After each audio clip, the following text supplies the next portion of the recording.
देना बेटा।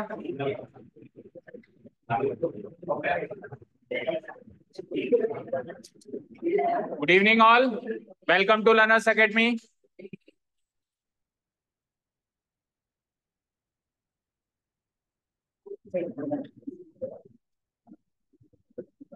किसी का बिल नहीं देखते इसमें, अगर बिल देखते हैं तो पे करना पड़ता है। हाँ ये नियम है। चलिए, बातें नहीं, बातें नहीं, बातें नहीं। अरे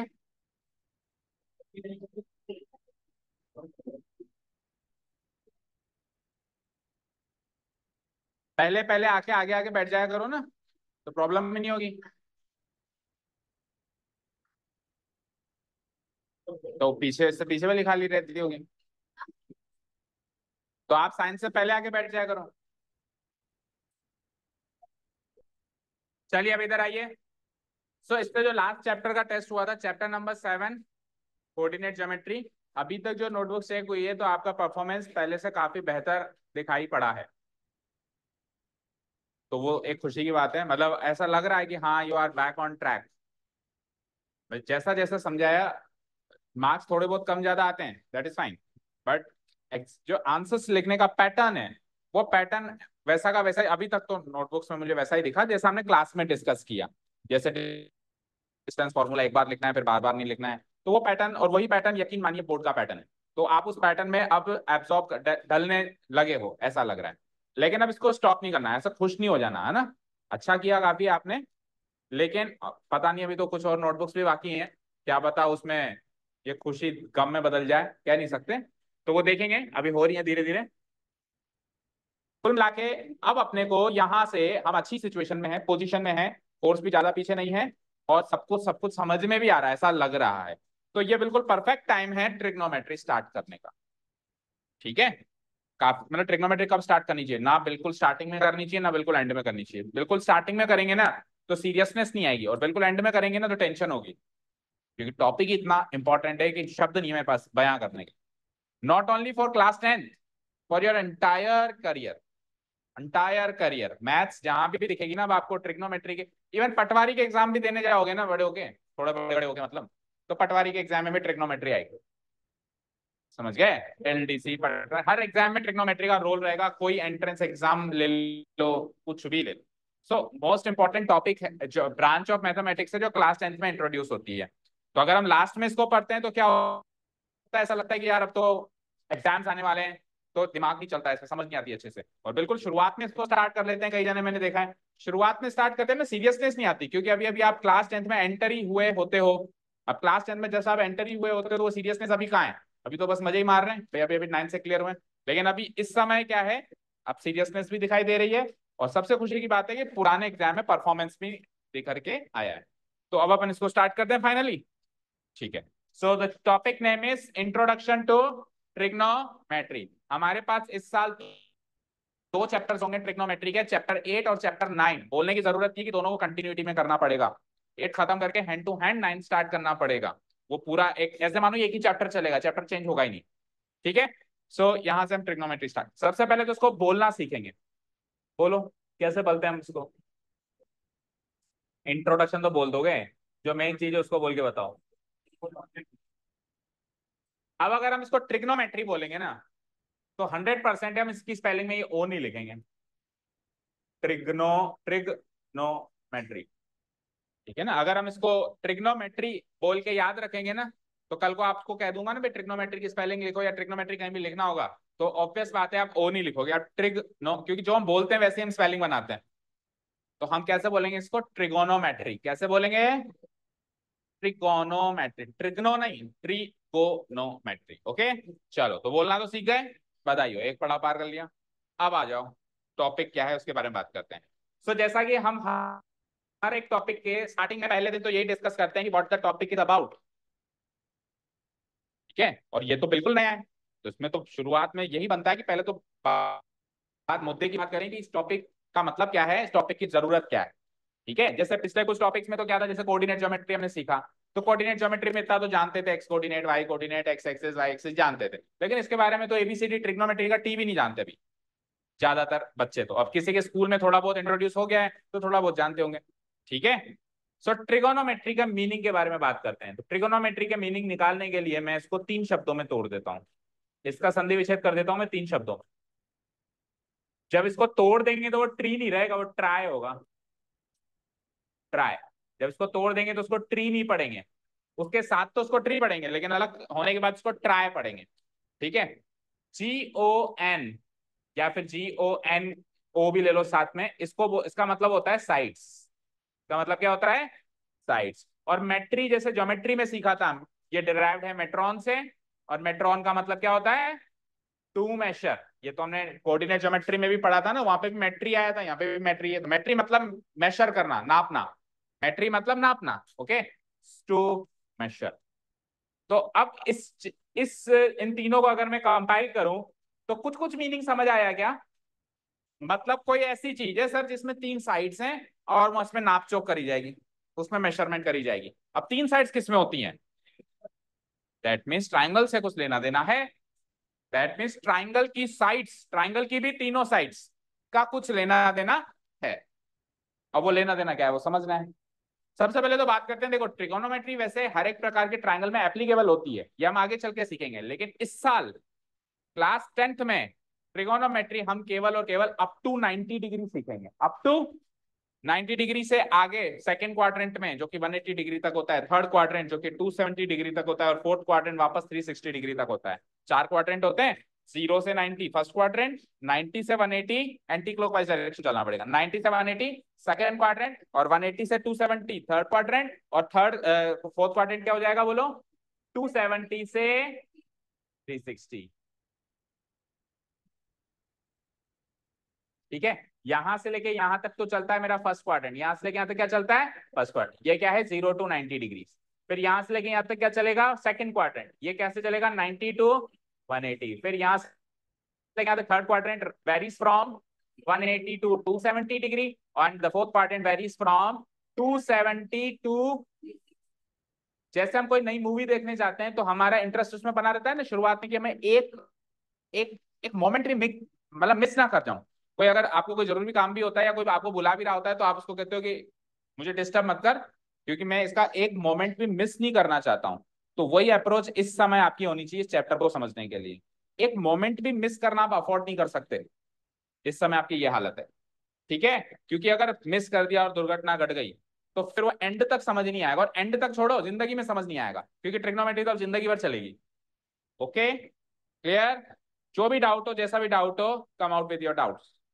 आप स्टॉप करो मेरे को वहीं पे और come out with your doubts, आपको क्या परेशानी है पूछो। ओके, यहां तक कोई डाउट नहीं है, ठीक है।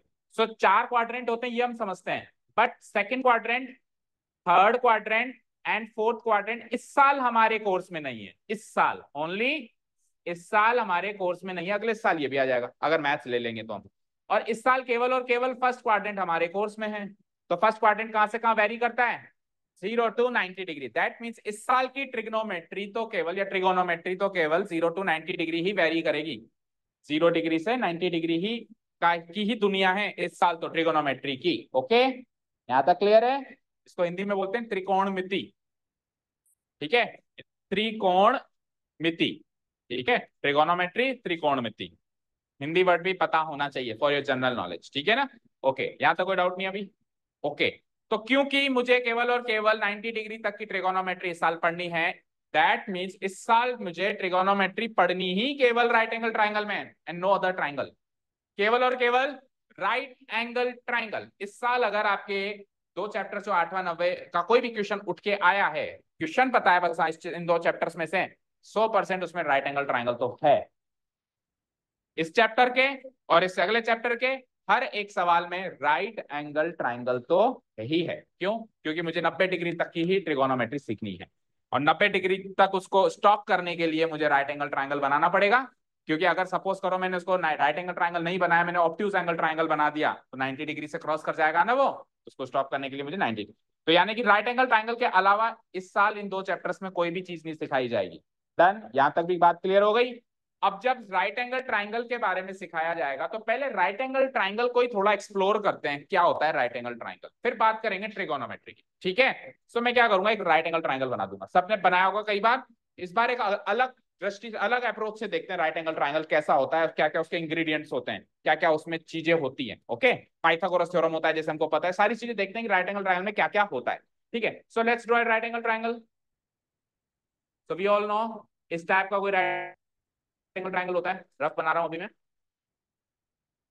राइट एंगल ट्राइंगल एक ऐसा ट्राइंगल होता है जिसमें एक एंगल 90 डिग्री का फिक्स है और बचे हुए 2 एंगल्स फिक्स है। क्या बोलो, बचे हुए 2 एंगल्स के बारे में कोई कोई बात फिक्स हो तो बताओ।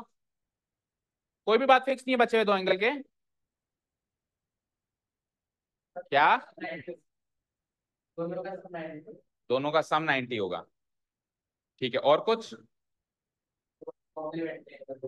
अच्छा, दोनों का सम 90 होता है तो कॉम्प्लीमेंट्री एंगल ही होते हैं। हाँ, एक चीज फिक्स नहीं है क्या, सोचो जरा। बचे हुए 2 एंगल्स एक्यूट एंगल्स होंगे। बोलो, बचे हुए 2 एंगल्स एक्यूट एंगल्स होंगे, क्योंकि एंगल सम कितना होता है? एंगल सम तीनों एंगल्स का 360। इस ट्रायंगल का एंगल सम 360 है। किसी भी ट्रायंगल का एंगल सम कितना होता है? 180। तो मुझे फिर और भी पीछे से स्टार्ट करना है, मतलब ट्रायंगल की परिभाषा से स्टार्ट करूं फिर तो राइट एंगल ट्रायंगल पे ज्यादा आगे आ गया। तो एक ट्रायंगल का एंगल सम कितना होता है? 180 डिग्री। तो 180 डिग्री में से 90 तो यही ले गया। अब इन दोनों को कितना मिला मिला के? 90, यानी इन दोनों का सम 90 है। तो इन दोनों का सम 90 है, तो कुछ भी कर लो, दोनों 90 से छोटे ही होंगे, होंगे ना? तो दोनों 90 से छोटे होंगे तो दोनों एक्यूट होंगे। एक्यूट एंगल की परिभाषा क्या होती है? जो 90 से छोटा होता है। तो एक राइट एंगल ट्रायंगल में कुछ बातें जो फिक्स हैं वो ये है कि एक एंगल 90 डिग्री होता है और बचे हुए 2 एंगल्स एक्यूट एंगल्स होते हैं। बचे हुए 2 एंगल्स क्या होते हैं? यहाँ तो कोई डाउट नहीं है। ओके, एक राइट एंगल ट्रायंगल में 3 साइड्स भी होती हैं क्या? उन तीनों साइड्स के भी हम नाम रखेंगे। उन तीनों साइड्स के भी हम क्या रखेंगे? पर्टिकुलरली इस टॉपिक के लिए, ट्रिगोनोमेट्री के लिए, उन तीनों साइड्स के नाम रखे जाएंगे। वैसे हम ट्राइंगल के नाम नहीं, ट्राइंगल की साइड्स के नाम नहीं रखते, लेकिन इस राइट एंगल ट्राइंगल के 3 साइड्स के हम नाम रखेंगे। ओके, नाम रखना शुरू करें। तो देखो, इस राइट एंगल ट्राइंगल का नाम रख देता हूं पहले मैं, let's say ABC, A B C. Okay, अब इस ट्राइंगल में जो सबसे लंबी साइड होगी या सबसे बड़ी साइड होगी उसको कहते हैं हाइपोटेन्यूज। क्या कहते हैं उसको? अब इस ट्राइंगल में सबसे लंबी साइड कौन सी दिख रही है आपको? अब पता कैसे लगाओगे कि ये लंबी है? 90 डिग्री के सामने वाली साइड सबसे बड़ी होगी। क्यों? क्योंकि ट्राइंगल का नियम है, केवल इस ट्राइंगल का नहीं, किसी भी ट्राइंगल का नियम है, बड़े एंगल के सामने बड़ी साइड, छोटे एंगल के सामने छोटी साइड, बराबर एंगल है तो सामने वाली साइड्स भी बराबर। समझ गए? जैसे आइसोसेलेस ट्रायंगल में 2 साइड्स बराबर होती हैं तो उनके आमने सामने के एंगल्स भी बराबर होते हैं ना, होते हैं। तो अगर बराबर साइड्स के सामने बराबर एंगल्स हैं तो बड़ी साइड के सामने बड़ा एंगल होगा, या यूं कह दूं बड़े एंगल के सामने बड़ी साइड होगी, छोटे एंगल के सामने छोटी साइड। तीनों में से सबसे बड़े एंगल के सामने सबसे बड़ी साइड होगी। तो दो तो एक्यूट ही रह गए, तो सबसे बड़ा एंगल 90 डिग्री वाला ही होगा। इससे बड़ा एंगल होगा क्या, कोई बताओ? तो इसके सामने वाली साइड कौन सी है? एसी। इसके साइड कौन सी है? एसी। तो एसी क्या हो जाएगी मेरी? हाइपोटेन्यूज। अब देखो यहाँ पे साफ साफ दिख रहा है एंगल बी के सामने वाली साइड कौन सी है? एसी। एंगल ए के सामने वाली साइड कौन सी है? एंगल सी के सामने वाली साइड कौन सी है? अब यहाँ पे साफ साफ दिख रहा है, लेकिन फिर भी क्या होता है जब क्वेश्चंस में फिगर्स एक दूसरे के अंदर मर्ज होके आते हैं, अब ये अकेला एक ही फिगर है, मर्ज होके आते हैं तो सामने वाली साइड डिसाइड करने में भी दिक्कत आती है। कई बच्चों को नहीं समझ आता कि कौन से एंगल के सामने कौन सी साइड है। तो उसको देखने का भी सबसे आसान तरीका सुन लो। अभी इसमें तो साफ साफ दिखाई दे रहा है, लेकिन जो लॉजिक है वो क्या है? देखो हम क्या करेंगे, ट्राइंगल एबीसी नाम है ना इसका, बोलो ट्राइंगल एबीसी की 3 साइड्स बताओ। A B, B C, A C. Side का मतलब तो समझते हो, ये दीवार है, ट्राइंगल जिन दीवारों से बना है उसको बोलते हैं साइड, भुजा, ट्राइंगल की भुजा है। तो 3 साइड्स हैं, साइड को हम हमेशा 2 कैपिटल लेटर से डिनोट कराएंगे, 2 कैपिटल लेटर से। स्मॉल लेटर से ऐसे ए बी मत लिख देना, वो साइड नहीं होगी। समझ गए? साइड को किससे डिनोट कराएंगे? 2 capital letters, starting point and point दोनों और कैपिटल होनी चाहिए। तो 3 साइड्स हो गई, ये बताओ हो गई क्या? अब अगर ये 3 साइड्स हो गई तो इन तीनों के आमने सामने के तीनों एंगल्स भी होंगे। अब देखो मैं बिना ट्राइंगल को देखे, ट्राइंगल मेरे को कोई बना के ना भी दिखाए तो भी मैं बता सकता हूँ कि एबी के सामने वाला एंगल कौन सा है, एबीसी के सामने वाला एंगल कौन सा है, और एसी के सामने वाला एंगल कौन सा है। पता है कैसे? देखो एबी के सामने वाला एंगल चाहिए ना, ए से ए गया, बी से बी गया, क्या बचा? तो ए बी के सामने वाला एंगल एंगल सी होगा। चेक कर लो, चेक करो, ए बी के सामने वाला एंगल एंगल सी है या नहीं है? तो इससे अच्छा तरीका नहीं है देखने का, इसमें आपको फिगर तक देखने की जरूरत नहीं है, केवल आपको नाम पता है, साइड का नाम पता है ए बी, तो उसके सामने वाला एंगल भी आपको पता है एंगल सी। समझ गए क्या? तो इस वाले चैप्टर में आमने सामने के एंगल्स भी देखने पड़ेंगे, इसलिए वो अभी से सीख लो। अभी तक मैंने कोई ट्रिग्नोमेट्री स्टार्ट नहीं करी, होता क्या ये भी नहीं बताया ढंग से। पहले तो आप ट्राइंगल को एक्सप्लोर करना सीखो, ट्राइंगल के अंदर कैसे किसी एंगल के सामने वाली साइड देखेंगे या किसी साइड के सामने वाला एंगल देखेंगे, दोनों चीजें।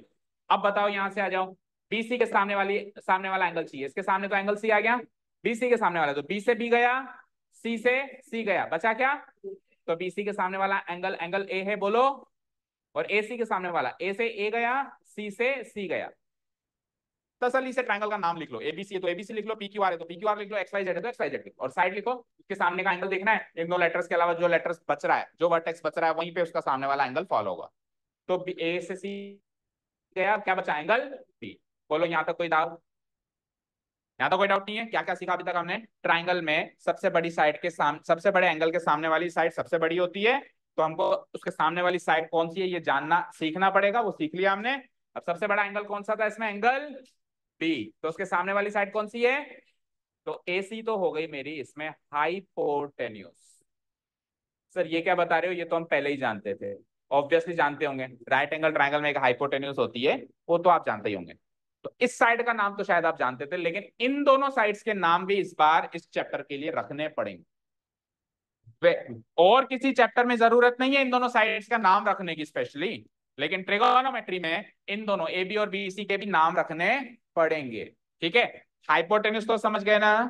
हाइपोटेन्यूस को 90 डिग्री देखते ही फिक्स कर दो। अब बची दो साइड्स, कौन कौन सी? ए बी और,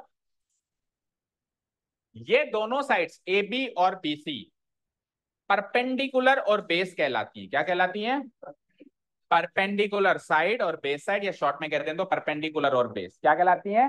परपेंडिकुलर और बेस। क्या कहलाती है? पर सर इसमें से कौन सी परपेंडिकुलर है और कौन सी बेस है, कैसे पता चलेगा? एक मिनट, जिसके ऊपर 90 डिग्री बना हुआ है, देखो देख ध्यान से देखना, 90 डिग्री, देखो ये 90 यहां से शुरू हुआ यहां खत्म हुआ, तो 90 इस पे भी बना हुआ है, 90 इस पे भी बना हुआ है। 90 डिग्री, मुझे बताओ 90 डिग्री किस पे बना हुआ है? 90 डिग्री वाले एंगल का नाम बोल के बताओ। एंगल ए बी सी, तो ए बी सी में ए बी और बी सी दोनों इन्वॉल्व है ना, 90 डिग्री तो दोनों में बना हुआ है, तो ये दोनों परपेंडिकुलर बेस तो है, और सवाल ये है कौन सी परपेंडिकुलर है कौन सी बेस है, सवाल ये है। तो वो कैसे पता करें हम? क्या बेस तो दोनों साइड कौन सी?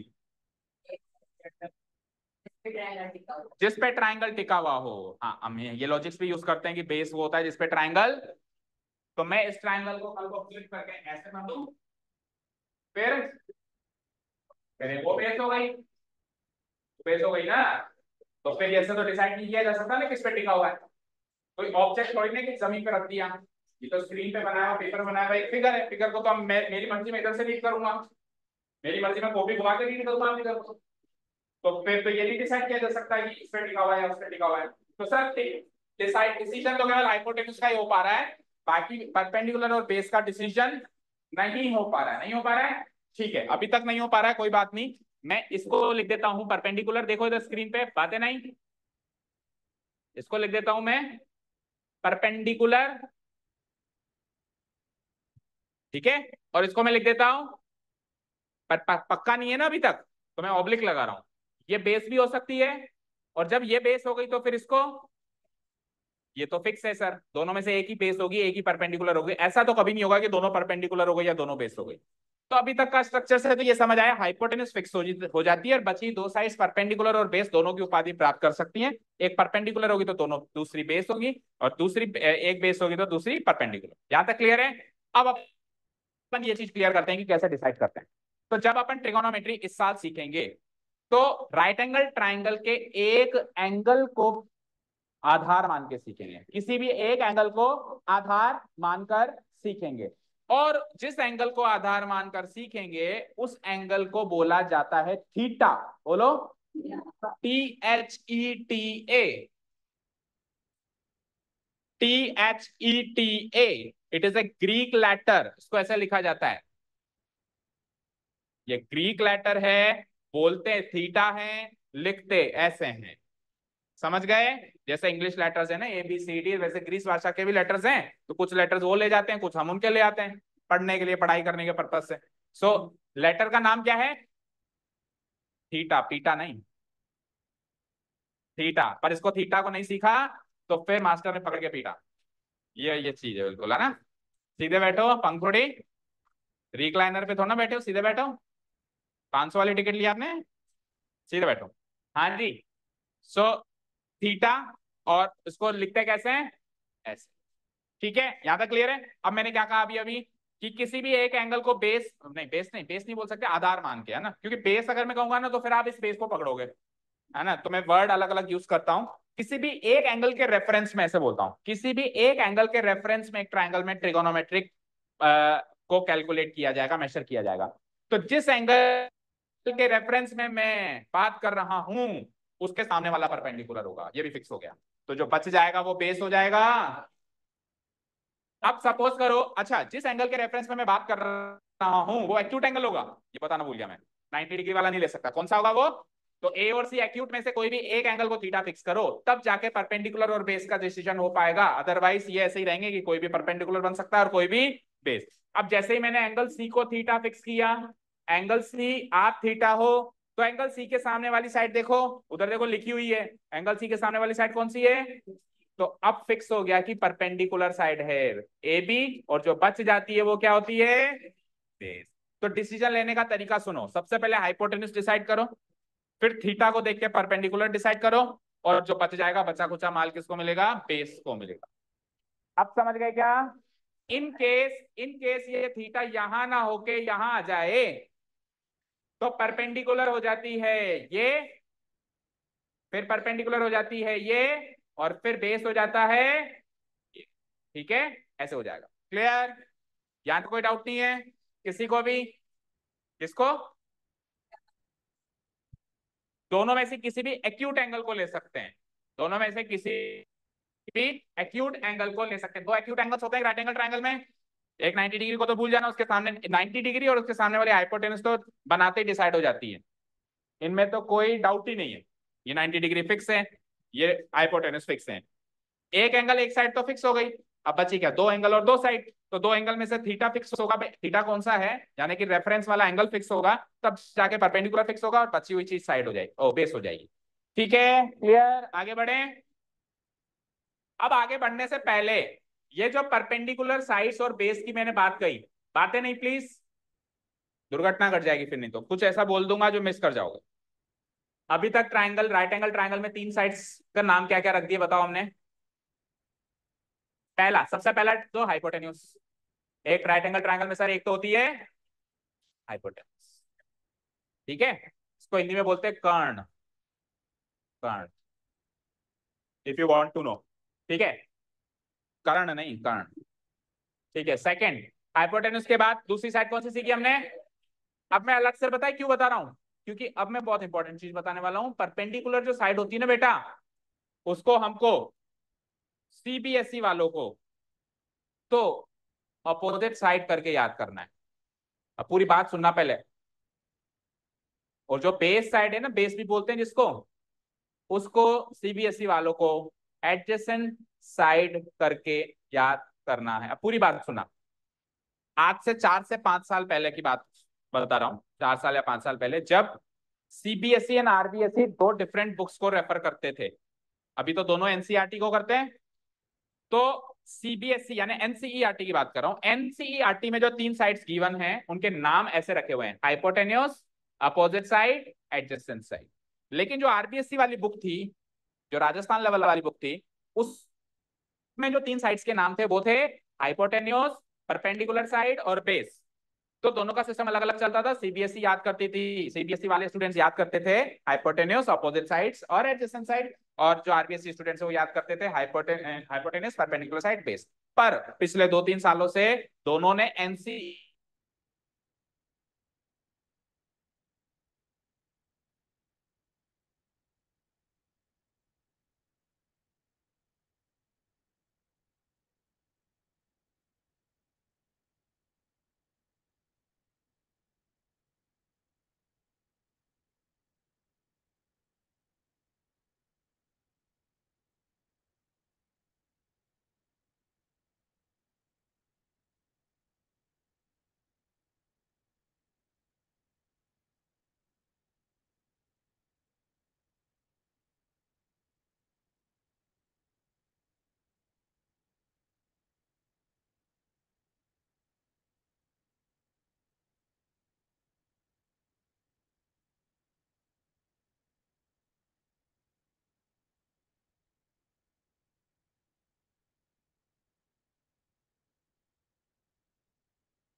ओके। बातें नहीं, अभी पिक्चर चालू हुई है, अभी इंट्रोडक्शन हो रहा है। हाँ जी। तो क्या कह रहे थे हम कि कायदे से तो दोनों जो स्टूडेंट्स हैं वो एनसीईआरटी को रेफर कर रहे हैं, तो आई विल सजेस्ट देम कि आप जो है हाइपोटेनस, अपोजिट और एडजेसेंट साइड ही पढ़ो। क्योंकि देखो, मैं किसी ऐसा नहीं किसी बोर्ड को मैं प्रेफर कर रहा हूँ, बट सच्चाई ये है कि आगे पीछे आपको सीबीएसई को ही फॉलो करना है। ज्यादा से ज्यादा 10th तक रह जाओगे, 11th 12th में मोस्टली स्टूडेंट सीबीएसई पे चले जाते हैं, और उसमें भी जो नहीं जाते हैं तो उससे आगे तो फिर सीबीएसई पैटर्न ही है। स्कूल लेवल के बाद तो सीबीएसई पैटर्न ही है, कोई भी आप एंट्रेंस एग्जाम कुछ भी दे लो, है ना। आरबीएसई पैटर्न है ही नहीं ना। आरबीएसई पैटर्न राजस्थान लेवल तक सीमित है। हम इंडिया लेवल की जॉब्स ढूंढने जाते हैं बेंगलोर बेंगलोर, तो वहां तो सीबीएसई चलता है ना। तो आज नहीं तो कल आपको सीबीएसई पैटर्न की तरफ भागना ही पड़ेगा। तो मेरा पर्सनल सजेशन है कि उसको पढ़ो। लेकिन अब आरबीएसई वालों के स्कूल में 100% ये पढ़ाया जा रहा होगा या पढ़ा चुके होंगे, तो फिर क्या करें, दोनों ही पढ़ लो यार, कौन सा मुश्किल है। परपेंडिकुलर साइड और अपोजिट साइड एक बात है। अपोजिट अपोजिट मतलब सामने, किसके सामने, थीटा के सामने।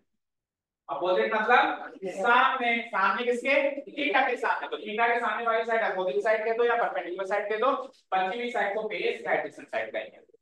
ये चीज क्लियर हो गई क्या? मैं एक एक पॉइंट उठा रहा हूँ, एक एक चीज उठा रहा हूँ। नामकरण क्लियर हो गया, नाम दो, जो दो नाम हैं किसी बुक में ये किसी बुक में वो क्लियर हो गए। अब मैं कब कल को कहूंगा ये अपोजिट साइड है, आप ऐसे मत कहना सर नहीं परपेंडिकुलर है ये, तो ये नहीं सुनूंगा मैं। दोनों एक ही चीज है, ठीक है। आपको जो याद रखना है आप याद रखो, जो ऐसा करना है आपके स्कूल पे देख लो किस लेवल पे बात है। सीबीएसई वालों के पास तो ऑप्शन ही नहीं है, सीबीएसई वालों के पास तो ऑप्शन ही नहीं है, हाइपोटेन्यूज, अपोजिट साइड और एडजेसेंट साइड। आरपीएससी वालों का दोनों ऑप्शन है, चाहो तो ये वाला कॉम्बिनेशन यूज कर लो, चाहो तो ये वाला कॉम्बिनेशन यूज कर लो। ठीक है क्या? चले अब आगे, चलें क्या? अब मैं बता रहा हूं कि ट्राइंगल तो सीख लिए, ट्राइंगल के नाम भी सीख लिए, अब तो बता दो ट्रिगोनोमेट्री क्या है। अब तो बता दो, अब बता दूं ट्रिगोनोमेट्री क्या है। देखो स्क्रीन पे देखो, ट्रिगोनोमेट्री एक रेशियो है। क्या है? एक रेशियो है बस, कोई ज्यादा इसको इंपॉर्टेंस देने की जरूरत नहीं है कि बहुत बड़ी चीज है, एक रेशियो है। रेशियो क्या होता है? जैसे मैंने कहा कि सपोज करो x की वैल्यू है 10 और y की वैल्यू है 12, तो x और y का रेशियो बताओ, तो x और y का रेशियो क्या होगा? 10/12। 10/12 बोले तो 5/6, ज्यादा हम ऐसे लिखते हैं 5:6। तो ये एक रेशियो है ना। ट्रिगोनोमेट्री भी एक रेशियो है। क्या है? एक किसका किससे, जैसे मैंने कहा ये रेशियो है, तो ये रेशियो किसका किससे था? x का y के साथ था। ये रेशियो किसका किससे था? x का। तो आपके मन में सवाल आना चाहिए सर ट्रिगोनोमेट्री भी रेशियो, तो वो किसका किससे है? तो वो एक साइड का दूसरी साइड, एक साइड की लेंथ और दूसरी साइड की लेंथ का आपस में जो रेशियो होता है वो क्या होता है? ट्रिगोनोमेट्री क्या है? किसका किससे? ट्राइंगल की, और स्पेशली राइट एंगल ट्राइंगल, क्योंकि सब राइट एंगल ट्राइंगल, ये एक राइट एंगल ट्राइंगल में किसी एक साइड का किसी दूसरी साइड से रेशियो है। जैसे मान लो फॉर एग्जांपल इस साइड की लंबाई है 5 सेंटीमीटर और इस साइड की लंबाई है 4 सेंटीमीटर, तो इसका इससे जो मैं रेशियो निकालूंगा वही ट्रिग्नोमेट्री है, वही ट्रिग्नोमेट्री है। तो सर फिर रेशियो किसका किससे निकालें, सवाल ये है। क्योंकि अगर दो साइड्स होती तो उनका आपस में रेशियो निकाल लेते, पर साइड्स कितनी है, तो कितने रेशियोस पॉसिबल है, सोचो कितने, कितने सोचो, 3, 3, 6। भाई अगर दो साइड्स हैं तो एक ही रेशियो पॉसिबल है इसका इससे, लेकिन जब 3 साइड्स हैं तो कितने रेशियोस पॉसिबल हैं, 2, 3 से। अभी तो कॉमन सेंस का क्वेश्चन हो गया, बोलना शैली कितने पॉसिबल है रेशियोस। आप तो ऐसे मानो कि 3 वैल्यूज है मेरे पास, x की वैल्यू ये है, y की वैल्यू ये है, z की, सुनो ध्यान से सुनो, 3 वैल्यूज है मेरे पास, x की वैल्यू ये, y की वैल्यू ये, z की वैल्यू ये। अब मैं इसमें से रेशियो निकाल रहा हूँ, तो सपोज करो मैंने x का y से रेशियो निकाल लिया, सपोज करो मैंने z का x से निकाल लिया, ऐसे अलग अलग अलग अलग रेशियोस निकालने लगा। कितने कॉम्बिनेशन बना सकता हूँ रेशियोस के, मैं कितने, 6। एक्चुअली जब दो साइड्स है ना तब भी 2 रेशियोस पॉसिबल है, एक तो x का y के साथ और एक y का तो x के साथ बन सकता है। मुझे बताओ अगर मैं यहाँ पे y/x निकालूं, ये तो x/y था, अगर मैं y/x निकालूं तो क्या आएगा, तो ये बेटा ये दोनों रेशियो सेम थोड़ी ना, अलग अलग है ना, ये रेशियोस अलग अलग है, दैट मींस वहां पे 2 अलग अलग रेशियोस मौजूद है ना, तो 2 साइड्स में 2 रेशियोस बन रहे हैं, तो 3 साइड्स में 6 बनेंगे, कितने बनेंगे। अब किस कैसे कैसे बनेंगे, तो देखो 3 साइड्स के नाम अगर शॉर्ट फॉर्म में लिखूं, हाइपोटेन्यूज बोले तो H, एडजेसेंट अपोजिट साइड बोले तो O, और एडजेसेंट साइड बोले तो A। तो H का O के साथ एक रेशियो, H का A के साथ एक रेशियो, और O का A के साथ एक रेशियो, 3 तो ऐसे ही बन गए, और 3 जस्ट इनके उल्टे, क्योंकि मैंने H का O से बनाया तो O का भी H से बनेगा, अगर मैंने H का A से बनाया तो A का भी H से बनेगा, और अगर मैंने अपोजिट साइड का एडजेसेंट साइड से बनाया तो एडजेसेंट साइड का भी अपोजिट साइड से बनेगा। So how many ratios are possible, 6 ratios possible. तो कितने ट्रिग्नोमेट्रिक रेशियोज होते हैं दुनिया में, 6। अब मैं 6 ट्रिग्नोमेट्रिक रेशियोज के नाम लिखने वाला हूं, लिखना शुरू करूं, 6 ट्रिग्नोमेट्रिक रेशियोज के नाम लिखने वाला हूं। नाम मतलब कैसे, देखो इधर देखो स्क्रीन पे, जैसे हाइपोटेन्यूज का अपोजिट साइड के साथ जो रेशियो है उसका एक पर्टिकुलर नाम है, वो नाम में जब बोलूंगा ना तो आपको सोच लेना है, अच्छा ये नाम बोला है ना सर ने, तो ये तो हाइपोटेन्यूज का अपोजिट के साइड के साथ रेशियो है। जैसे सपोज करो x/y, इधर देखो, और y/x, ये 2 रेशियोज हैं। अब अगर सपोज करो x/y और y/x रेशियो का मैं नाम रख लूं, इसका मैं कुछ नाम रख लूं और इसका मैं कुछ नाम रख लूं, इसका नाम मैं रख लूं मुकेश, इसका नाम रख लूं सुरेश, ठीक है। अगर मैं इसका कुछ नाम रख लूं तो मुकेश कौन सा रेशियो है, आप कहोगे x का y के साथ, सुरेश कौन सा रेशियो है, y का x के साथ। तो नाम रखने से याद आ जाएगा ना कि अच्छा इसका इससे निकालना है, और नाम ही नहीं रखेंगे तो फिर मैंने कहा इसमें ट्रिग्नोमेट्रिक रेशियो निकाल, तो फिर हमेशा कंफ्यूजन रहेगा सर किसका किससे निकालें, तो नाम तो रखना पड़ेगा ना। तो इसलिए नाम रख के हमने 6 ट्रिग्नोमेट्रिक रेशियोज, हमने नहीं मतलब जिन्होंने भी किया, पुरखों ने, हमारे पुरखों ने 6 ट्रिग्नोमेट्रिक रेशियोज क्लासीफाई किए। तो उनके नाम लिख देता हूं एक बार मैं रफली, फिर आपको ऑथेंटिकली उसमें नोट करना है। तो पहला ट्रिग्नोमेट्रिक रेशियो का नाम होता है साइन, SINE, साइन। पहले एक बार सबके नाम लिख रहा हूं मैं। दूसरे का होता है कोसाइन, कोसाइन स्पेलिंग भी देखना। तीसरा होता है टेंजेंट, तीसरा होता है कोई कहेगा सर टेंजेंट तो वो लाइन होती थी ना सर्कल के वहां से छू के निकलती थी, तो वहां पे वो लाइन है, यहाँ पे रेशियो है, ठीक है ना। ओके, टेंजेंट के बाद आ जाओ, अब जो बुक में सीक्वेंस फॉलो हो रहा है मैं वो लिख रहा हूं, लेकिन हम एक अलग सीक्वेंस याद रखें, पहले बुक वाला देख लेते हैं। को टेंजेंट, को टेंजेंट, फिर है सीकेंट, फिर है सीकेंट, और लास्ट में है को सीकेंट, लास्ट में है को सीकेंट। ओके, यहां तक डन, यहां तक डन। अब सर इनके नाम बड़े बड़े बड़े नाम है, बड़े बड़े नाम रख लिया आपने, तो इनकी शॉर्ट को इनके निक नेम रखेंगे अब अपन, इनके क्या रखेंगे, निक नेम। भाई बार बार थोड़ा लिखने बैठेंगे कोट टेंजेंट बराबर दिस, मतलब कोट टेंजेंट एक रेशियो है, इस रेशियो की वैल्यू लिखेंगे तो कैसे लिखूंगा, कोट टेंजेंट बराबर, इतना बड़ा नाम है तो उसका निकनेम रखना पड़ेगा ना, सबके होते हैं घर में निकनेम, तो इनके भी निकनेम रखती है हमने। तो साइन का निकनेम होगा SIN, साइन। ये बोलने में भी सेम है, इधर फुल फॉर्म में भी साइन और निकनेम में भी साइन, स्पेलिंग एक ई अट गया। कोसाइन का शॉर्ट फॉर्म है कॉस, कॉस है ना, टेन। तो मतलब निकनेम में सब में करीब करीब, बस एक कोसेक को छोड़ दो, 3 3 ही लेटर है ना।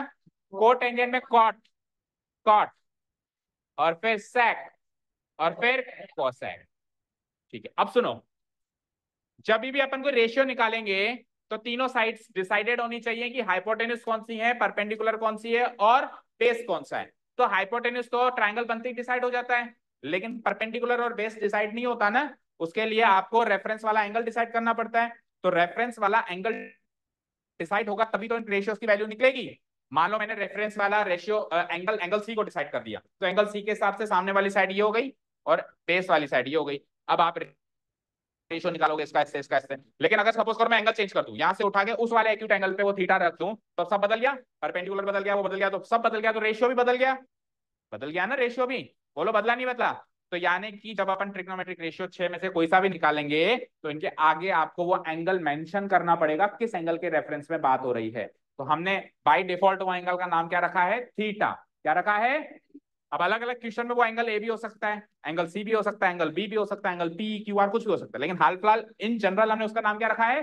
थीटा। तो 6 ट्रिग्नोमेट्रिक रेशियोज का अब से नाम हो गया हमारा sin theta, cos theta, tan theta, cot theta, sec theta, cosec. याद रहे साइन थीटा का मतलब हरगिज साइन गुणा थीटा नहीं होता। ठीक है, जैसे ए बी का मतलब ए गुणा बी होता है, तो साइन थीटा का मतलब ऐसा नहीं कि साइन गुणा थीटा, साइन कोई वैल्यू है थीटा कोई वैल्यू गुणा कर दिया, ऐसा नहीं। साइन थीटा का मीनिंग क्या है? मीनिंग समझो। साइन थीटा का मीनिंग है थीटा एंगल के रेफरेंस में साइन वाला रेशियो। कॉस थीटा का मतलब है उसी थीटा के रेफरेंस में कॉस वाला रेशियो। भाई एंगल फिक्स करो तो एंगल फिक्स हो गया थीटा। अब आप साइन कॉस टेन ये रेशियोस निकालते जाओ, इनकी वैल्यूज लिखते जाओ। ओके, तो ये 6 ट्रिग्नोमेट्रिक रेशियोस के नाम बुक में ऐसे गिवन है। मैं आपको याद कराता हूं, आप ऐसे याद करो, मेरे हिसाब से उसमें आपको आसानी होगी। साइन कॉस टेन और फिर कोसेक सेक कॉट, मतलब ये जो तीन है ना, इनको उल्टा पढ़ो।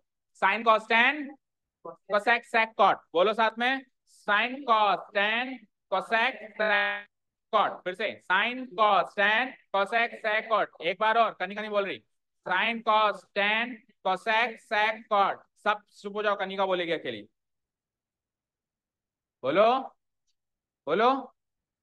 नहीं, पहले सबके साथ में क्यों नहीं बोला? बोलो बोलो। एक बार सबके साथ, चलो एक बार सबके साथ में कनिका की हेल्प करेंगे। 1 2 3 स्टार्ट, गो। अभी भी सही नहीं बोल। चलो एक बार सही बोल। एक बार अकेले में बोल, अब अलग से बोल के बता। नहीं बोलेगी? एग्जाम अलग से देना है सबके साथ में देना है? फिर बोलना कि सबको साथ में बिठाओ भी दूंगी मैं एग्जाम। अलग से भी बोलना पड़ेगा ना। क्या प्रॉब्लम क्या है? बोलो। Sin cos tan cosec cosec cosec sec cot. Sin cos tan cosec sec cot. ठीक है, तो याद हो गया तो अच्छी बात है, नहीं तो और कोई ऑप्शन नहीं है आपके पास, याद तो करना ही है।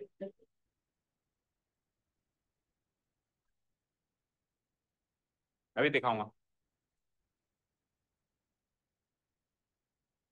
ठीक है, चलो sin cos tan cosec sec cot याद हुआ? किसी को बिल्कुल परफेक्टली याद हो गया, किसी को थोड़ा बहुत याद हो रहा है, किसी को धीरे धीरे याद होगा। पर at the end of the chapter तो याद, at the end of the chapter भी बहुत दूर आ गए, 2-3 दिन के अंदर ही इसको याद करना पड़ेगा। अब सुनो, अब क्या सीखना रह गया? अब इन sine cos tan cosec sec cot के नाम तो हमने सीख लिए, पर ये तो बताओ, जैसे हमने एक्स और वाई का रेशियो मुकेश रख दिया, तो मुकेश रेशियो का नाम है एक्स, एक्स से वाई का रेशियो, तो हमने नाम तो रख दिया है, लेकिन ये किसका किससे रेशियो है वो तो बताओ। हम नाम पहले रख दिए, जैसे एक्स टू वाई में हमने रेशियो पहले रख दिया, नाम बाद में रखा। इस केस में हमने नाम पहले रख दिया, तो अब ये तो याद करें कौन किसका रेशियो है, किसका किसके साथ रेशियो है। ठीक है, सो देखते हैं। देखो साइन थीटा जो होता है, अभी मैं शॉर्ट में लिख रहा हूं, अपोजिट साइड का हाइपोटेन्यूज से रेशियो होता है। साइन थीटा किसका किससे रेशियो होता है? अपोजिट साइड का हाइपोटेन्यूज। फिर एक एग्जांपल लेंगे अभी, डोंट वरी। कॉस थीटा जो होता है वो एडजेसेंट साइड का हाइपोटेन्यूज से रेशियो होता है। ठीक है, यानी कि शुरू के जो दो रेशियोज हैं उनके डिनोमिनेटर में तो हाइपोटेन्यूज बैठेगा ही बैठेगा। एक के न्यूमरेटर में अपोजिट साइड बैठेगा, एक के न्यूमरेटर में एडजेसेंट साइड बैठेगा। अच्छा, परपेंडिकुलर तरीके से करो तो ये परपेंडिकुलर है, ऑब्लिक लगा देता हूं, और ये बेस है। ठीक है, लेकिन ऑपोजिट और एडजेसेंट याद करो, ज्यादा बढ़िया वो है फ्यूचर के लिए। ठीक है, अब टेन थीटा आप खुद सोचो किसका किससे होगा। अपोजिट का हाइपोटेन्यूज से हो गया, एडजेसेंट का हाइपोटेन्यूज से हो गया, तो बचा क्या? अपोजिट का एडजेसेंट से बचा। तो यानी कि इस अपोजिट का एडजेसेंट से रेशियो क्या हो जाएगा? बोलो क्या होगा? ओ बाय ए। अपोजिट साइड का एडजेसेंट से रेशियो क्या कहलाता है? टेन थीटा कहलाता है। क्या कहलाता है? अब देखो मुझे एक चीज बताओ, अगर मैं इस रेशियो से डिवाइड करा दूं तो h से h तो कट जाएगा, बचेगा क्या? तो इससे क्या साबित हुआ कि टेन थीटा सर कुछ भी नहीं है, sine theta by cos theta है या नहीं है बताओ? जो साइन थीटा की वैल्यू है और जो कॉस थीटा की वैल्यू है उसको डिवाइड कर दो तो टेन थीटा की वैल्यू मिलेगी। तो आपको टेन थीटा का डायरेक्ट फॉर्मूला भी याद रखना है ओ बाय ए, और आपको टेन थीटा का ये फैक्ट भी याद रखना है कि टेन थीटा बराबर sine theta divided by cos theta होता है। दोनों बातें याद रखनी पड़ेगी और धीरे धीरे अब ये बातें बढ़ती जाएंगी जो याद रखने वाली है। ठीक है, यहां तक कोई डाउट नहीं है? अब नीचे के तीन तो ऑब्वियस आपने एक्सपेक्ट भी कर लिया होगा कि इन्हीं तीनों के उल्टे हैं। तो अब जिस सीक्वेंस में मैंने लिखा है उस सीक्वेंस में याद करने का फायदा ये है, नहीं अभी तो सीक्वेंस में नहीं लिखा है मैंने, पहले उसको उस सीक्वेंस में लिख लेने दो मुझे, है ना? तो क्या कहा मैंने, इधर तो लिखूं कोसेक, सेक तो सही था अपनी जगह, और नीचे लिख दूं कॉट। इस सीक्वेंस में लिखने का फायदा क्या है वो देखते हैं। क्या है यहाँ पे, कोसेक, सेक, यहीं पे कॉट। तो इधर भी सही करना पड़ेगा इनके पूरे नाम। तो इधर हो जाएगा कोसिकेंट और इधर हो जाएगा कोटेंजेंट। कोसिकेंट, कोसिकेंट, और ये सीकेंट और ये कोटेंजेंट। ओके चलो अब आ जाओ वापस, वापस back to the topic. Cosec जो है बेटा, सुनना ध्यान से, साइन का रेसिप्रोकल है, सेक कॉस का रेसिप्रोकल है, और टेन, तो इस सीक्वेंस में याद रखेंगे तो ये याद हो जाएगा कौन किसका रेसिप्रोकल है। समझ गए क्या?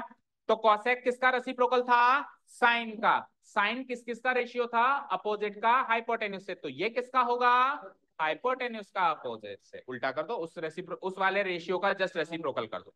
समझे क्या? रेसिप्रोकल समझते हो ना, numerator becomes denominator, denominator becomes numerator.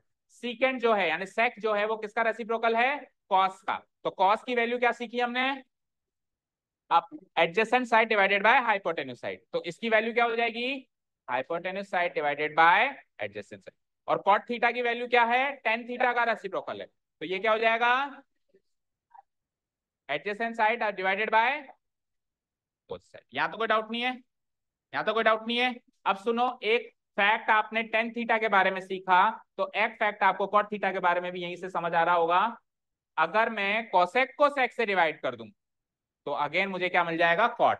जैसे साइन को कॉस से डिवाइड करके टेन मिलता है, वैसे ही कोसेक को सेक से डिवाइड करके क्या मिलता है, कॉट मिलता है। तो कॉट थीटा की एक वैल्यू और हो गई। अगर मुझे हाइपोटेन्यूज एडजेसेंट साइड्स के हिसाब से नहीं चलना तो मैं इसकी वैल्यू ऐसे भी निकाल सकता हूं, कैसे, cosec theta divided by sec theta. Okay, अब ये जो सारा सब कुछ हमने सीखा इसको एक ही कोड वर्ड में सीखेंगे, सिंगल कोड वर्ड। ठीक है, रेडी? और वो सिंगल, उसके लिए आपको दो चीजें याद होनी चाहिए। यकीन मानो ये दो चीजें याद है ना, चैप्टर की 75% थ्योरी याद है। वो जैसी ट्रिगोनोमेट्री आपके माइंड में, कोई भी ट्रिगोनोमेट्री शब्द भी कहता है ना, तो आपके माइंड में दो पिक्चर्स बन जानी चाहिए। वो पिक्चर मैं बता देता हूँ क्या बन जानी चाहिए। वो दो पिक्चर्स अगर आपके माइंड में छपी हुई हैं तो आपको लॉन्ग टाइम तक सब कुछ याद रहेगा। जो आगे आने वाली एक्सरसाइज आइडेंटिटीज वगैरह आएंगी वो भी उसी से याद हो जाएंगी। ठीक है, वो दो पिक्चर्स ये हैं। सबसे पहले तो 6 ट्रिग्नोमेट्रिक रेशियोज के नाम, उसको आपको ऐसे याद रखना है, साइन, कॉस, टेन, और इनके नीचे फिर आप याद रखो कोसेक, सेक, कॉट। तो जैसे ही मैंने कहा 6 ट्रिग्नोमेट्रिक रेशियोज, तो उन 6 ट्रिग्नोमेट्रिक रेशियोज के नाम ऐसे ऐसे ऐसे छपे छपे आपके माइंड में दिखने चाहिए आपको। दिख रहे हैं, sine cos tan cosec sec cot. इस ये सीक्वेंस ब्रेक मत करना, sine cos tan cosec sec cot. उसके बाद फिर दूसरी पिक्चर है O A O upon H H A. बोलो याद हुआ? मैं नीचे लिखता हूं एक बार, ओ ए ओ अपॉन अपॉन, तो ऊपर sin cos tan cosec sec cot याद हुआ, साइन कॉस टेन, उसके नीचे कोसेक सेक कॉट। देखो ये इसके नीचे है ना, तो ये इसका रेसिप्रोकल है और वो ये दोनों एक दूसरे के रेसिप्रोकल है। साइन कोसेक का रेसिप्रोकल है और कोसेक साइन, कॉस एक का रेसिप्रोकल है और सेक कॉस का, और टेन कॉट का रेसिप्रोकल है और कॉट टेन का। तो कौन किसका रेसिप्रोकल है इस पिक्चर से क्लियर है ना, साइन कॉस टेन, उसके नीचे उन्हीं तीनों के रेसिप्रोकल कोसेक सेक कॉट। अब इन तीनों के फॉर्मूले देखो, इन छह के फॉर्मूले हमें कैसे याद करेंगे। छह के छह जो हैं उनके फॉर्मूले याद करवा रहा हूं मैं। देखो भाई, सबसे पहले कौन है, तो साइन की वैल्यू है ओ बाय ए, चेक करो, ओ बाय एच चेक करो। उसके बाद कौन है, तो कॉस की वैल्यू है, सेकंड रेशियो पकड़ो, ए बाय एच चेक करो, अभी भी हमने अलग अलग लिखा था तो भी ये लिखा था। और last but not the least, ten कौन है, ओ बाय ए, ये याद किया था क्या हमने, रही नीचे की बात, तो इन्हीं का रेसिप्रोकल करना है। तो अगर कोसेक की वैल्यू पूछेगा तो ओ बाई एच की जगह क्या कर दूंगा, सेक की वैल्यू पूछेगा तो ए बाई एच की जगह क्या कर दूंगा, और कॉट की वैल्यू पूछेगा तो ओ बाई ए की जगह क्या कर दूंगा। तो वो जो छह फॉर्मूले के दो, ये छह फॉर्मूले जो हमने इस स्क्रीन पे लिखे हैं, ये छह फॉर्मूले एक कोड वर्ड से याद किए जा सकते हैं, जो कि है ओ ए ओ अपॉन, याद हुआ क्या, ओ ए ओ अपॉन एच। अब सपोज करो किसी ने कहा कोसेक थीटा क्या होता है, कोसेक थीटा कहां था सर, साइन के नीचे था, साइन क्या था, ओ A O upon H H, अच्छा ओ बाई एच था, अच्छा कोसेक इसके नीचे एच बाई ओ। तो ये कोडिंग हमारे माइंड में चलेगी, कुछ अलग से याद करने की जरूरत नहीं है, और ये कोडिंग और फास्ट होती जाएगी with the passage of time, जैसे जैसे अपन प्रैक्टिस करते जाएंगे। बिल्कुल नए स्टूडेंट, अगर बिल्कुल फ्रेश स्टूडेंट है ना, जैसे अभी जिस पोजीशन पे आपको, तो भी आप इतनी कोडिंग कर सकते हो। फॉर एग्जाम्पल मैंने कहा कॉट, कॉट थीटा की वैल्यू, तो आपने कोड वर्ड याद किया O A O upon H H A. Cot किसका रेसिप्रोकल, साइन कॉस टेन में sign cos tan, cosec sec cot, इस कोने में बैठा है कॉट, तो लास्ट वाले रेशियो का उल्टा कर दूंगा, ओ बाय ए का उल्टा ए बाय ओ। बोलो याद हो रहा है सबको।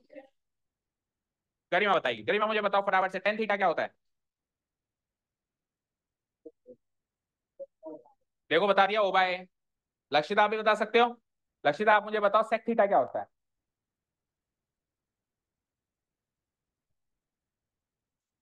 एच एच ओ नहीं, एच बाय ओ, रेशियो है ये। एच ओ का मतलब तो एच इंटू ओ होता है, मल्टीप्लीकेशन प्रोडक्ट नहीं करना, रेशियो है। एच बाय ओ नहीं है, ओ ए ओ, तो ए है ना सेंटर में, डिवाइडेड बाय एच एच ए, तो सेक थीटा क्या होगा, बीच वाले रेशियो का रेसिप्रोकल। देखो sin cos tan cosec sec, तो सेक कहाँ है, कॉस के नीचे, तो बीच वाले रेशियो का अगर ऊपर से ले तो सीधा लेना है, और नीचे वाले में से ले तो उल्टा लेना है। तो O A O upon H H A में सेंटर में क्या आ रहा है, ए बाई एच, तो कॉस लूंगा तो ए बाई एच, और उसके नीचे वाला सेक लूंगा तो H by A, H by A answer हो गया। समझ आया। अब इस कोड वर्ड में कईयों ने ऑपोजिट साइड को पी याद किया हुआ है, परपेंडिकुलर साइड, एडजेसेंट साइड को बी याद किया हुआ है, लेकिन हाइपोटेन्यूज तो एच ही है। तो पी बी, ओ की जगह वापस ले लूं मैं पी, और एच एच, ए की जगह वापस में ले लूं क्या, पी। तो ये कोड वर्ड तब्दील होकर ऐसा बन जाता है, जो बच्चों को याद करने में बड़ा फनी लगता है, क्योंकि इसका एक्रोनिम बताया गया है कई बार, पाकिस्तान भूखा प्यासा हिंदुस्तान हरा भरा, या फिर पंडित बोले प्रसाद हर हर बोले। ठीक है, इन दोनों में से कोई भी एक याद कर लो, लेकिन प्रॉब्लम ये है कि ये तो अब आउटडेटेड हो गया, मतलब पीबीपी तो अब यूज ही नहीं होता ना, ओए, तो अगर आपको ऐसा कुछ कोडवर्ड याद करना है तो आप इसमें कुछ भी अपना अपना बना के याद कर सकते हो ना। ना जो मैंने पहले बोला और ना मैंने बाद में बोला, दोनों में से कोई भी कोडवर्ड बुक्स में नहीं है, बुक्स में नहीं है, ये स्टूडेंट्स के टीचर के आपस में बनाए हुए फंडे हैं, ठीक है, याद हो है, ठीक है ना। आप भी याद कर सकते हो, आपकी मर्जी हो, नहीं तो O A O upon H H याद करो, कुछ याद करने की जरूरत नहीं है। ठीक है, क्लियर, क्लियर है क्या। आज की जितनी हमने चीज पढ़ी, इससे पहली एक्सरसाइज तो सॉल्व हो सकती है, लेकिन फिर भी मैं एक एग्जांपल लूंगा। देखो पीछे वाली स्क्रीन पे आओ, एक एग्जांपल इसी में ले लेते हैं शॉर्ट में, जल्दी देखो। लेट्स से ये राइट एंगल ट्राइंगल है, इधर देखो स्क्रीन पे, इस राइट एंगल ट्राइंगल की तीन साइड्स मैं बता देता हूं, ए बी सी।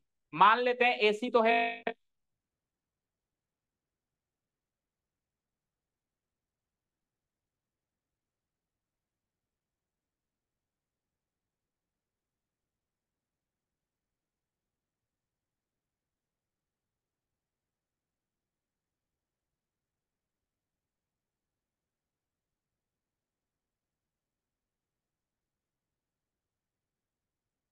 Okay ready. छह के छह ट्रिग्नोमेट्रिक रेशियोज की वैल्यू बताएंगे, बोलो सबसे पहले क्या है, ओ बाई एच, तो अपोजिट, अच्छा थीटा फिक्स करना पड़ेगा।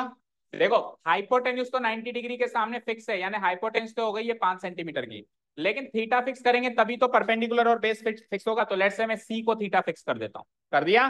तो थीटा के सामने वाले ये तो हो गई मेरी अपोजिट, और ये हो गई मेरी एडजेसेंट। चलो अब देखो ओ बाई एच, तो ओ क्या है 3 सेंटीमीटर, एच क्या है 5, तो साइन थीटा की वैल्यू क्या आ गई, क्या कहा था मैंने, साइन क्या रेशियो, तो 3/5 की रेशियो है। रेशियो ही है ना, वो क्या हो, cos theta A by H करो 4/5 हो गया, टेन थीटा करो, चाहो तो sine theta by cos theta कर लो और चाहो तो ओ बाय ए कर लो, दोनों में से कुछ भी कर लो। तो ओ बाय ए करूंगा तो 3/4 और बाकी तीन तो इन तीन के ही उल्टे करने हैं, तो 3/5 का 5/3, 4/5 का 5/4 और तो आज की तारीख में आप इस पोजीशन पे हो कि एक ट्राइंगल में अगर आपको साइड्स पता है और थीटा पता है कौन सा एंगल है, तो आप छह में से कोई भी ट्रिग्नोमेट्रिक रेशियो की वैल्यू निकाल सकते हो। अच्छा, ट्राइंगल की कितनी साइड्स देनी पड़ेंगी मुझे आपको? नहीं, दो ही दूंगा। एक तो पाइथागोरस से भी निकालोगे ना भाई, पाइथागोरस अगर दो साइड्स गिवन हो तो तीसरी निकाल देता है ना। तो अब मैं किस पोजीशन पे हूँ? अब मैं इस पोजीशन पे हूँ कि एक राइट एंगल ट्रायंगल में दो ही साइड्स दे दो सर, तीसरी भी मत दो, और थीटा बता दो कौन सा लेना चाह रहे हो आप, फिर मैं छह में से कोई से भी ट्रिग्नोमेट्रिक रेशियो की वैल्यू निकाल सकता हूँ। निकाल सकता हूँ ना? ये पैराग्राफ लिखो फटाफट।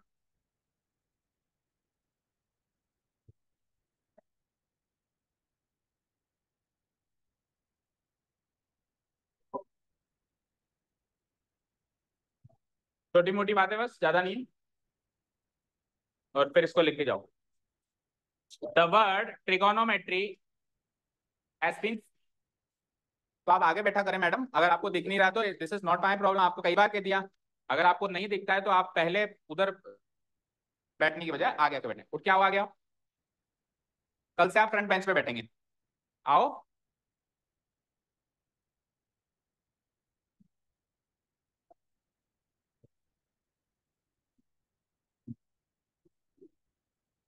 यहाँ पे बैठो।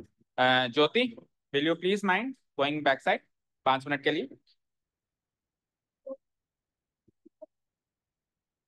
5 मिनट के लिए, 5 मिनट के लिए पीछे वाले, आपको तो दिख जाता है पीछे से, आपको कहाँ बैठेगी? फिर नहीं दिखे क्या पता, अब दिख रहा है? चलो बैठो बैठो बैठो।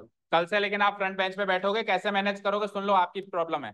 फिर मत कहना ये बैठ गई थी वो बैठ गई थी, आके अपने आप नहीं ऐसा नहीं होता कि कोई मत बैठना, आपके वीआईपी हो, आपको आके अपनी सीट रोकनी है, वो मैनेजमेंट आपको देखना है।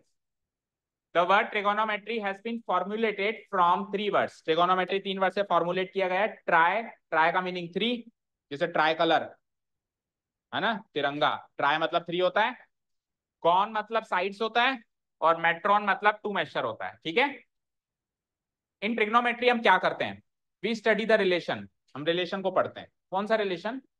Between the ratios of the lengths of any two sides at a time. Yes, ये बात भी इंपॉर्टेंट है कि ट्राइंगल में तीन साइड्स हैं, तो आप रेशियो तीनों का कभी भी एक साथ नहीं निकालेंगे ट्रिगोनोमेट्री में, जबकि रेशियो तो हम तीनों का एक साथ भी तो निकाल सकते हैं।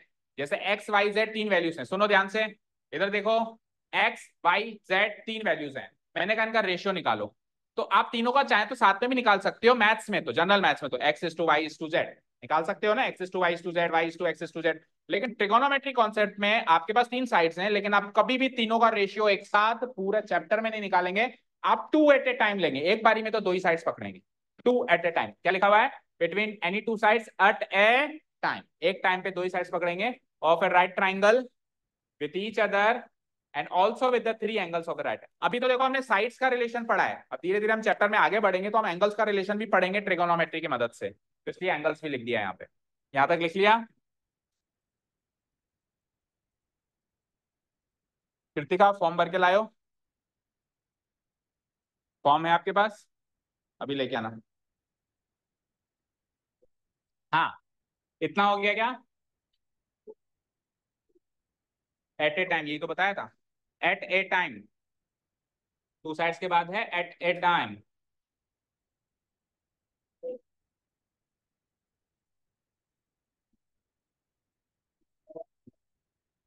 ठीक है, राइट एंगल ट्राइंगल बनाओ, और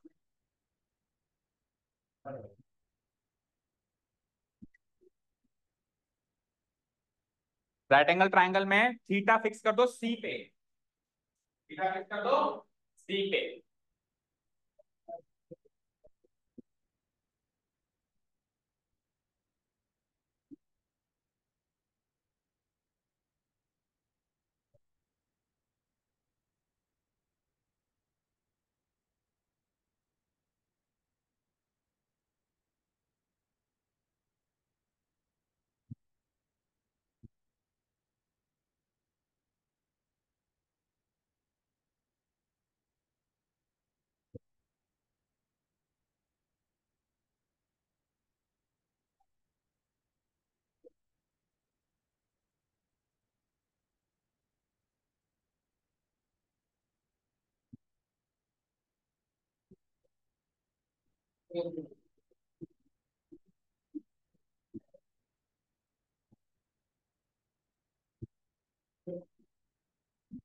लिख लिया? कोई एब्सेंट है क्या आज? अतिथि और तारेश और अवधि। अच्छा, वो BDBDS वाले। और अच्छा, आप तो आए हो। बस 3 लोग एब्सेंट है, no one else. Okay, right angle triangle बना लिया है क्या? एंगल पी पे 90 डिग्री बना लिया क्या? एंगल सी पे थीटा मार्क कर दिया क्या? तो 90 डिग्री के सामने वाली साइड हाइपोटेन्यूज मार्क कर दी क्या? थीटा के सामने वाली साइड अपोजिट साइड मार्क कर दी। बचा कुचा माल एडजेसेंट साइड BC हो जाएगी मेरे एडजेसेंट साइड। अब आप ये लिख दो कि कौन सी साइड कौन सी है। That means right angle triangle has 3 sides which are named as, जिनके नाम कुछ इस प्रकार हैं।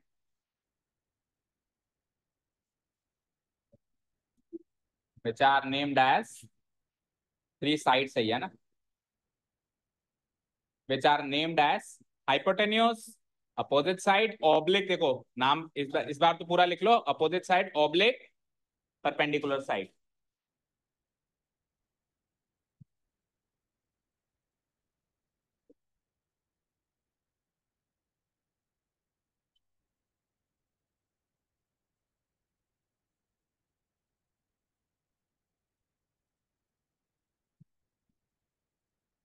ठीक है, हाइपोटेन्यूज की क्या परिभाषा पढ़ रहे हो तुम? क्या?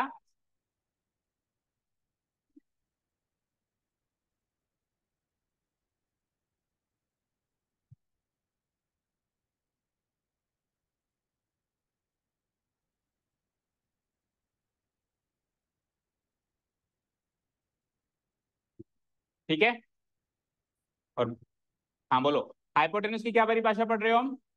Side opposite to the right angle, right angle के सामने, अपोजिट मतलब सामने, तो राइट एंगल के सामने वाली साइड। और अपोजिट साइड या परपेंडिकुलर साइड क्या होगी? Side opposite to theta, corresponding angle भी बोलते हैं थीटा को, क्या बोलते हैं? कोरस्पॉन्डिंग एंगल, कोरस्पॉन्डिंग एंगल के सामने वाली साइड। और फिर एडजेसेंट या बेस साइड क्या होती है? बची हुई साइड, तो रिमेनिंग साइड, जो साइड बच गई, रिमेनिंग साइड। लिख लिया यहां तक? अब 6 ट्रिग्नोमेट्रिक रेशियोज के फॉर्मूले लिख दो और जाओ।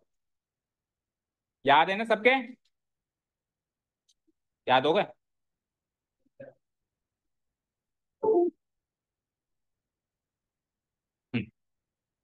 हाँ, ये नोट लिखो क्या है?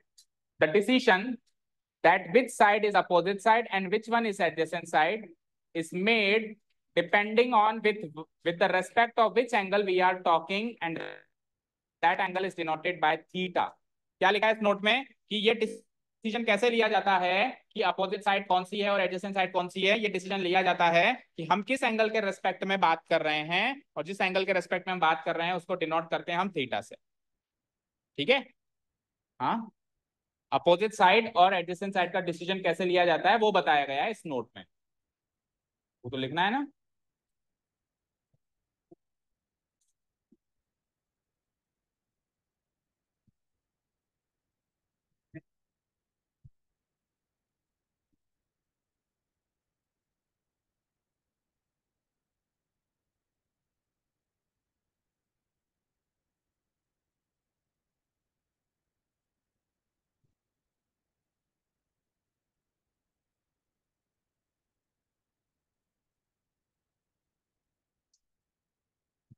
यहां तक लिख लिया नोट तक?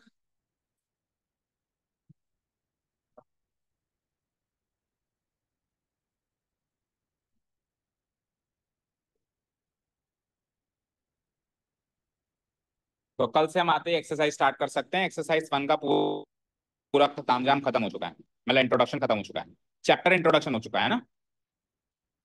और होपफुली सबको समझ आया होगा। थोड़ी बहुत प्रैक्टिस कर लेना बस उनकी, उस एक्रोनिम की, कोड वर्ड की। अगर वो कोड वर्ड आता है, या इन शॉर्ट में ये कहता हूं कि 6 ट्रिग्नोमेट्रिक रेशियोज के फॉर्मूले याद हो गए भाई, कौन सा ट्रिग्नोमेट्रिक रेशियो कौन सी साइड का किस साइड से रेशियो है, ये पता चल गया, ये याद हो गया, तो कल की पूरी एक्सरसाइज सॉल्व कर दोगे चुटकियों में। ठीक है? जैसे कॉस थीटा किसका किससे रेशियो है, टेन थीटा किसका किससे रेशियो है, ये याद कर लो 6 रेशियो, 6 ट्रिग्नोमेट्रिक रेशियोज के लिए। ठीक है? उसके लिए sine cos tan cos x cot O A O upon H H, ये 2 कोड वर्ड याद करो।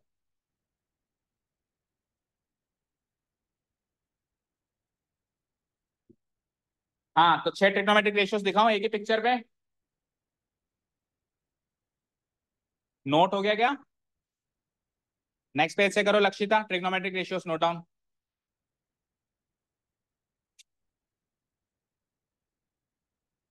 हो गया? Trigonometric ratios. So there are 6 trigonometric ratios in all. कुल मिला के 6 ही तो हैं, इतना लोड लेने की जरूरत ही नहीं है। कितने टोटल मिला के? 6। There are 6 trigonometric ratios in all, which are, जो कि कौन कौन से हैं? ये हैं साहब, जो यहाँ स्क्रीन पे रखे हुए हैं।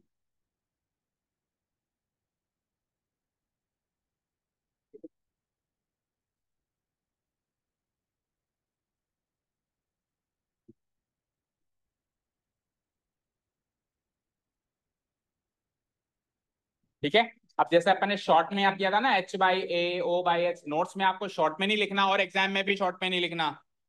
एग्जाम में भी कोई साइन थीटा का फॉर्मूला O/H नहीं लिख के लाएगा।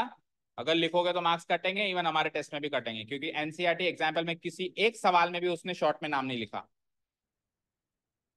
पूरा पूरा लिखा है, opposite side divided by hypotenuse. जितना भी टाइम लगे ये पूरा पूरा नाम लिखना है।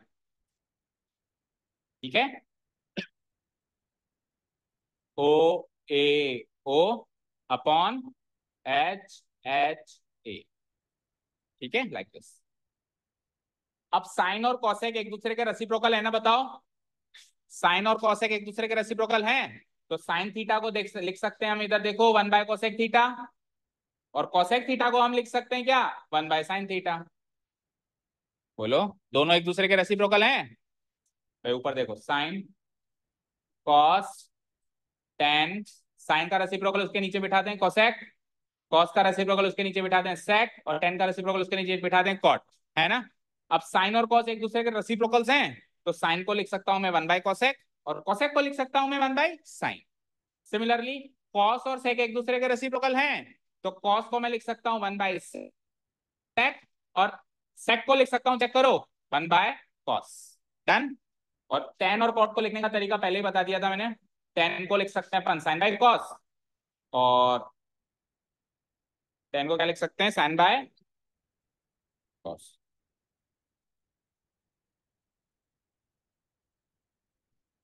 टेन को लिख सकते हैं sin/cos, और कॉट को लिख सकते हैं cos/sin।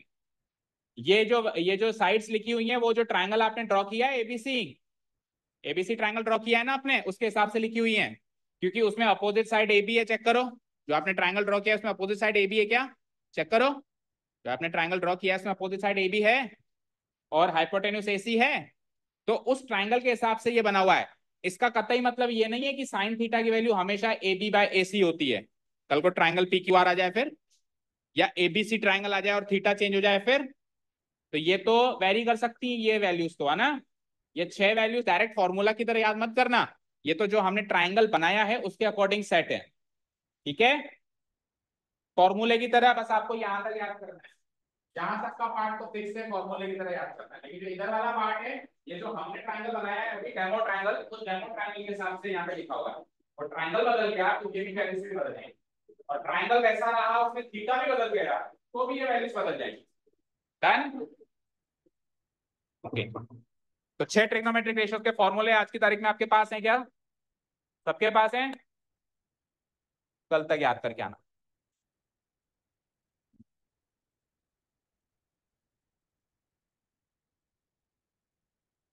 Thank you so much for listening to us. Have a nice day. Keep learning and bye.